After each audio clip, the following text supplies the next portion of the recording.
Capítulo 23. Não mereço as bênçãos de Deus, porque não sou digno. Disse mais o Senhor a Josué: Hoje removi de vós o opróbrio do Egito, pelo que o nome daquele lugar se chamou Gilgal, até o dia de hoje. Josué 9, versículo 5. Depois de Josué ter conduzido os israelitas através do Jordão para a terra prometida, havia alguma coisa que Deus precisava fazer antes que estivessem prontos para ocupar sua primeira cidade, que era Jericó. O Senhor ordenou a todos os israelitas do sexo masculino que fossem circuncidados, uma vez que isso não havia sido feito durante todos os 40 anos que eles haviam vagueado pelo deserto. Depois que isso foi feito, o Senhor disse a Josué que ele havia removido do seu povo o opróbrio do Egito. Alguns versos à frente, no capítulo 6, o relato começa com a forma como Deus conduziu seus filhos para dominar e conquistar Jericó. Por que o opróbrio precisava ser retirado deles antes? O que é opróbrio? O opróbrio definido. A palavra opróbrio significa culpa, desgraça, vergonha. Quando Deus disse que ele iria remover dos israelitas o opróbrio do Egito, ele estava enfatizando algo. O Egito representa o mundo. E nos termos tornados mundanos, é preciso que a vergonha seja removida. Por causa das coisas que eu tinha feito e que tinham sido feitas a mim, eu tinha uma natureza baseada na vergonha. Culpava-me pelo que tinha acontecido comigo, ainda que a maior parte tivesse acontecido na minha infância e não houvesse nada que eu pudesse ter feito para evitar. Eu disse que graça é o poder de Deus vindo a nós, como um dom gratuito para nos ajudar a fazer com facilidade o que nós mesmos não podemos fazer. Deus quer nos dar graça e Satanás quer nos dar desgraça, que é outra palavra para opróbrio. A desgraça me disse que eu não era boa, não merecia o amor ou a ajuda de Deus. A vergonha havia envenenado meu íntimo. Eu estava não apenas envergonhada do que me tinham feito, mas estava envergonhada de mim mesma. Bem lá no fundo, não gostava de mim. O fato de Deus remover de nós a vergonha significa que cada um de nós deve receber por si mesmo o perdão que Ele está oferecendo por todos os nossos pecados passados. Você deve perceber que jamais pode merecer as bênçãos de Deus. Você jamais pode ser merecedor delas. Você pode apenas humildemente aceitá-las e apreciá-las e reverenciar a Deus pelo quanto Ele é bom e quanto o ama.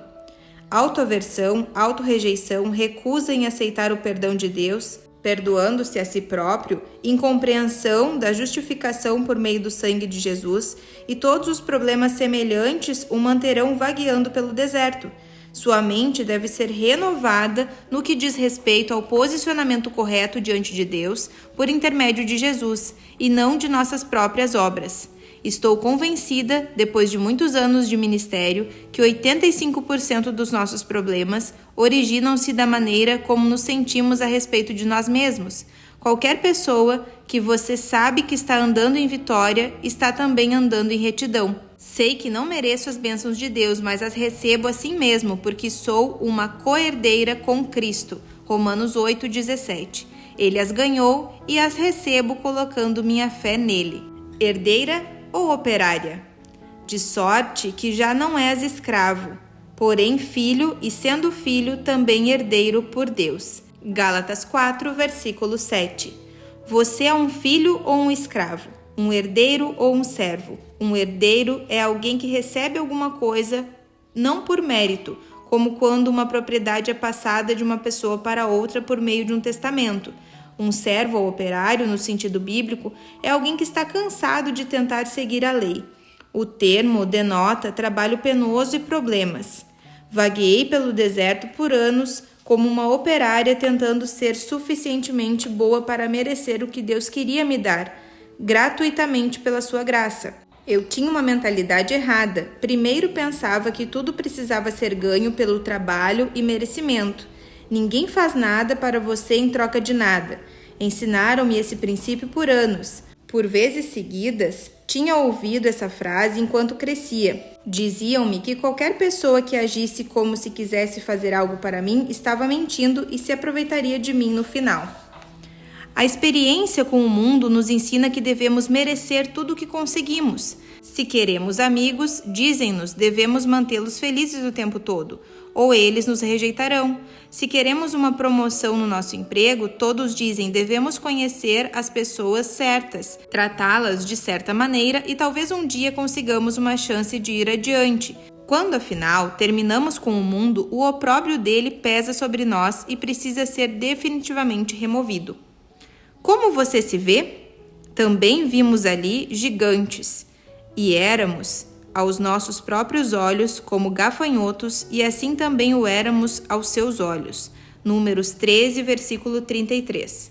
Os israelitas tinham esse opróbrio sobre eles. O fato de que tinham uma opinião negativa a respeito deles mesmos é visto nesse versículo. 10 dos 12 espias que foram mandados para espiar a terra prometida antes de toda a nação cruzasse o Jordão, voltaram dizendo que a terra era habitada por gigantes, que os viam como gafanhotos, e assim eles eram aos seus próprios olhos. Isso nos permite saber claramente o que essas pessoas pensavam sobre si mesmas. Por favor, tome cuidado, porque Satanás tentará encher sua mente com todos os tipos de pensamentos negativos sobre você mesmo. Ele começou cedo construindo fortalezas em sua mente, muitas delas negativas sobre você e sobre como outras pessoas se sentem sobre você.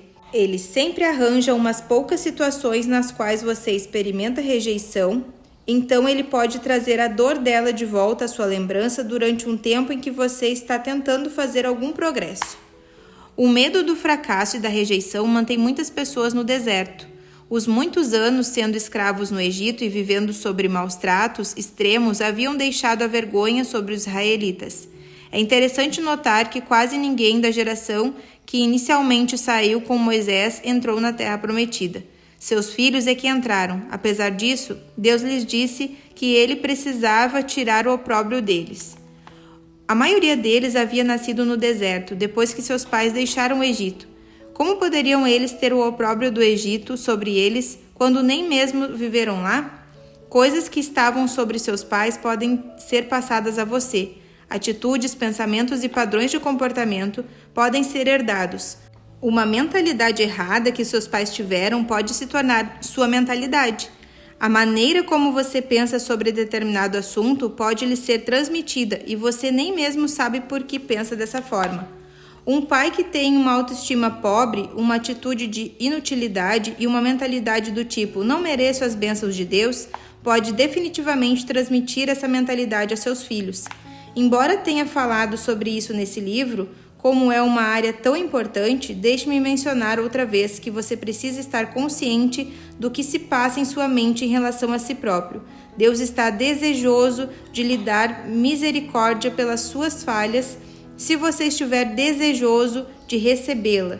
Ele não recompensa o perfeito, que não tem falhas e jamais comete erros, mas aqueles que põem sua fé e sua confiança nele. Sua fé em Deus lhe agrada. De fato, sem fé é impossível agradar a Deus, porquanto é necessário que aquele que se aproxima de Deus creia que ele existe e que se torna galardoador dos que o buscam. Hebreus 11, versículo 6. Por favor, note que sem fé você não pode agradar a Deus. Portanto, sejam quantas forem as boas obras que você faz, isso não agradará se forem feitas para comprar seu favor. Qualquer coisa que façamos por Deus deveria ser porque o amamos, não porque estamos tentando conseguir alguma coisa dele. Essa passagem poderosa diz que Deus é um galardoador daqueles que o buscam diligentemente. Eu me regozijei quando finalmente vi isso. Sei que cometi muitos erros no passado, mas também sei que tenho buscado o Senhor diligentemente com todo o meu coração. Isso significa que me qualifico para as recompensas. Decidi muito tempo atrás que receberia todas as bênçãos que Deus quisesse me dar. O Senhor queria levar os israelitas à terra prometida e abençoá-los além de seus sonhos mais extraordinários. Mas primeiro, eles tinham de remover o opróbrio deles. Eles não poderiam receber dele adequadamente enquanto estivessem oprimidos com vergonha, culpa e desgraça. Acima do opróbrio. Assim como nos escolheu nele antes da fundação do mundo para sermos santos e irrepreensíveis perante ele e em amor. Efésios 1, versículo 4. Essa é uma passagem maravilhosa. Nela o Senhor nos diz que somos dele e estabelece o que ele quer para nós. Que saibamos que somos amados, especiais, valiosos e que deveríamos ser santos, irrepreensíveis e estar acima do opróbrio. Naturalmente, deveríamos fazer o possível para vivermos uma vida santa, mas graças a Deus, quando cometemos erros, podemos ser perdoados e restaurados à santidade, feitos outra vez irrepreensíveis e acima do opróbrio, tudo nele, sem opróbrio ou censura. Se, porém, algum de vós necessita de sabedoria, peça a Deus, que a todos dá liberalmente e nada lhes impropera, e ser-lhe-á concedida. Tiago 1, versículo 5. Essa é outra grande passagem que nos ensina a receber de Deus, livres de qualquer vergonha. Tiago tinha estado falando a pessoas que estavam experimentando provações e agora ele está lhes dizendo que se precisassem de sabedoria na situação deles, deveriam pedir a Deus. Ele lhes assegura que não os repreenderá nem censurará, ele simplesmente os ajudará. Você jamais atravessará o deserto sem uma grande ajuda de Deus. Mas se tiver uma atitude negativa sobre si mesmo, mesmo que ele tente ajudá-lo, você não a receberá. Se você desejar ter uma vida vitoriosa, poderosa e positiva, não pode ser negativo sobre si mesmo. Não olhe apenas para quão longe terá de ir, mas para quão longe já chegou. Considere seu progresso e lembre-se de Filipenses 1, versículo 6. Estou plenamente certo de que aquele que começou a boa obra em vós há de completá-la até o dia de Jesus Cristo. Pense e fale positivamente sobre si mesmo.